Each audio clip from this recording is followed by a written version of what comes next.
Olá pessoal, como vai? Mais um vídeo aqui para falarmos um pouquinho de auditoria no Portal Contábeis. Meu nome é Gabriela, sou diretora de auditoria e hoje a gente vai bater um papo aqui e falar um pouquinho sobre o famoso relatório do auditor, né? Que é o objetivo final do trabalho de auditoria e emissão do relatório do auditor de uma opinião sobre as demonstrações contábeis, né? E quando nós falamos do relatório do auditor, existem alguns tipos de relatórios que podem ser emitidos a depender do resultado da auditoria. Hoje a gente fala da opinião modificada, opinião não modificada, ou com ressalvas, sem ressalvas. A gente fala muito de abstenção de opinião, opinião adversa, né?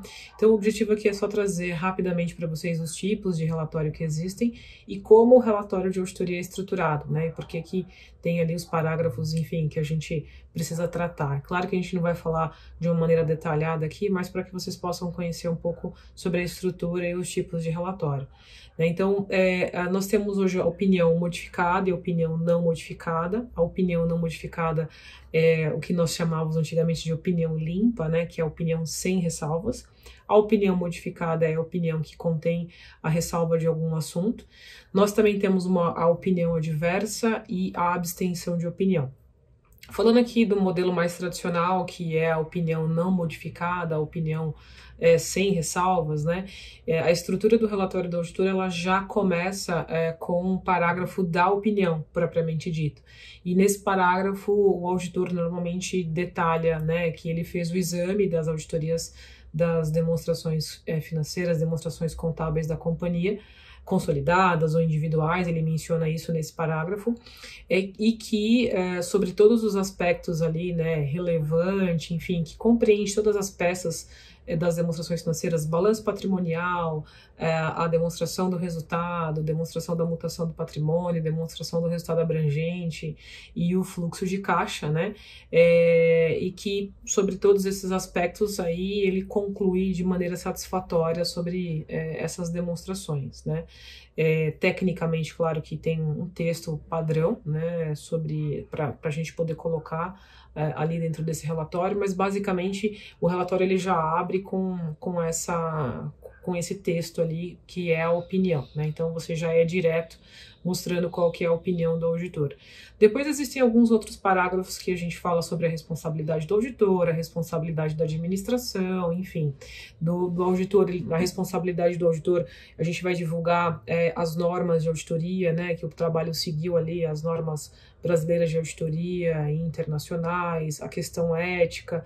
Então é um parágrafo que serve para mensurar ali sobre qual base, né, a auditoria foi conduzida, né? Então isso é um parágrafo que o auditor coloca também. Depois tem ali o parágrafo de responsabilidade da administração, enfim, e outros aspectos, né? A gente vai abordar aqui nos próximos vídeos como que é a estrutura desse relatório. Mas pensando ali numa opinião sem ressalva, eu também posso ter um parágrafo chamado de incerteza relevante relacionada à continuidade operacional, né? Eu tenho alguns mecanismos para tratar dentro da opinião. Esse é um. Eu utilizo esse parágrafo quando existe, de fato, a incerteza sobre a continuidade operacional da companhia, quando você avalia os índices de performance e entende que a companhia não tem índices adequados, não tem uma performance adequada e que pode sim existir ali uma questão de incerteza sobre a continuidade. Então, existe um parágrafo já específico para tratar isso dentro da opinião. Existem outros parágrafos que são muito importantes também, parágrafo de ênfase e outros assuntos. O parágrafo de ênfase, o próprio nome diz, é para dar ênfase a alguma questão que está sendo demonstrada ali dentro das demonstrações ou das notas explicativas. Então é um parágrafo também bem usado, sempre que algum assunto importante, alguma questão ali que precisa ser tratada e que você precisa chamar atenção, né, para aquele assunto, normalmente a gente utiliza o parágrafo de ênfase para ter essa função, né? Então, normalmente o parágrafo de ênfase até ele começa, chamamos atenção para determinada nota explicativa, e aí você vai decorrer ali para explicar o porquê que nós estamos chamando atenção daquele determinado assunto dentro da opinião.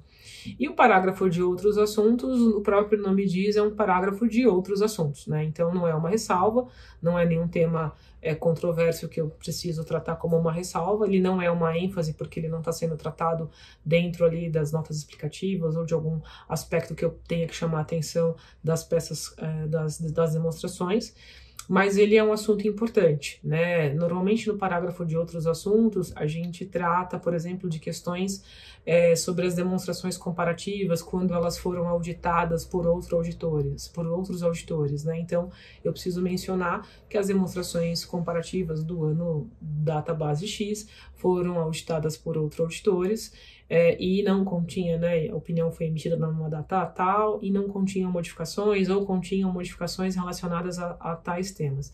Então, normalmente, o parágrafo de outros assuntos a gente utiliza para falar um pouquinho desses aspectos, tá? E os famosos PAs, né, que são os principais assuntos de auditoria. É claro que esse tipo de parágrafo, né, os principais assuntos de auditoria, não é requerido para todas as companhias, né, existe ali uma questão técnica de quando obrigatoriamente eu tenho que apresentar esses principais assuntos de auditoria, mas eles são parágrafos em que o auditor ele faz ali um julgamento profissional e ele elenca, né, quais foram os assuntos mais significativos da auditoria, né, do exercício corrente, e fala, né, que esses assuntos foram tratados no contexto ali das demonstrações, enfim, né, ele vai falar um pouco, vai fazer referência a isso, né, e vai tratar, primeiro explicar, né, os assuntos, né, o que vai falar a referência ao que está sendo divulgado, ele vai abordar o motivo, por que aquele assunto ele foi considerado como um assunto significativo, e vai determinar como que ele concluiu, né, sobre quais os procedimentos, enfim, a conclusão sobre aquele aspecto. Então, mais ou menos, esses são os itens ali que a gente tem dentro de um relatório. Eu vou trazer aqui nos próximos vídeos para a gente poder conversar um pouco sobre, enfim, né, os tipos de opinião, quando aplicar uma e quando aplicar a outra, né? Mas aqui é uma introdução básica aqui dos principais parágrafos de uma opinião quando ela não contém a modificação, quando ela não contém as famosas ressalvas, tá? É isso aí, pessoal. Obrigada e nos encontramos aí na próxima semana para falar um pouquinho mais sobre os temas de auditoria.